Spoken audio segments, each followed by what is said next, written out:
তোমরা কোনো দিনও মাহিরি মনেতে কষ্ট দিও না, তোমরা কোনো দিনও মাহিরি মনেতে কষ্ট দিও না।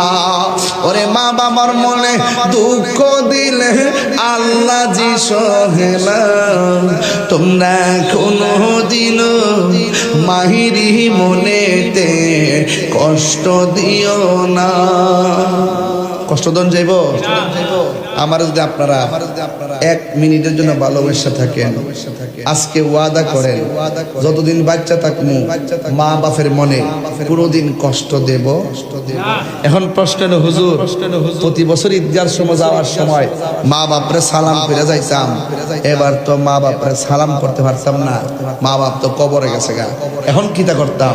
তাইলে একটা কাজ করবেন বাজান, যাইয়া আপনারা মা বাপের কবর বেশি বেশি করে জিয়ারত করবেন আর আল্লাহর কাছে বলবেন রব্বির হামহুমা কামা রব্বায়ানি সগীরা। কোন না একটু কোন না, রব্বির হামহুমা কামা রব্বায়ানি সগীরা। এই দোয়া করবেন, আল্লাহ আমার মা বাপ আমার ছোটবেলায় যেমনে মায়া করছেন, আমার মা বাপরে আপনি এভাবে দয়া করেন। এই দোয়া যদি আপনি করেন আর চোখ দিয়া যদি পানি ঝরে, আপনার গুনাহও মাফ হবে। আর একটা সূরা বেশি বেশি পড়বেন। কইতাম নি কোন সূরাটা? আপনার কিন্তু কষ্ট হইতেছে নি দাদা? সূরাটা কইতাম নি বাজার? আমার সাথে সবাই ফরন লাগবো, না পারলে মনোযোগ দিয়ে শুনতেইব। রাজি আছেন নি?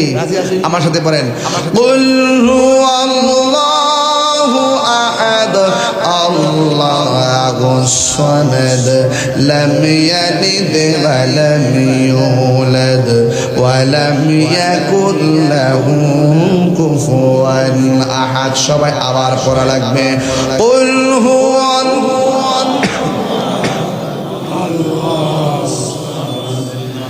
لم يلد ولم يولد ولم يكن له كفوا احد। আল্লাহর হাবিব বলেন, কেউ যদি এই সূরাটা মহব্বতে তেলাওয়াত করে, শুধুমাত্র আমার আল্লাহ তেলাওয়াতকারীকে শুধুমাত্র মাফ করে না। মনে করেন আপনি পড়লেন, আপনি সওয়াব পাইছেন, আমি পড়লাম, আমি সওয়াব পাইলাম, বাজারে পড়লেন, বাসায় দোয়া পাইলেন, আমার দুলাল ভাই পড়লেন, দুলাল ভাই সওয়াব পাইলেন। কিন্তু আমার নবী কয় সূরা ইখলাসটা এমন একটা সূরা, এই তেলাওয়াতটা যদি মহব্বতে করেন তাইলে আমার আল্লাহ শুধু আপনারই মাফ করবে না, আপনার মা বাবার গুনাহ মাফ করে দিবে। এই জন্য কবর জিয়ারত করতে গেলে বেশি বেশি সূরা ইখলাস দরকার আসেনি?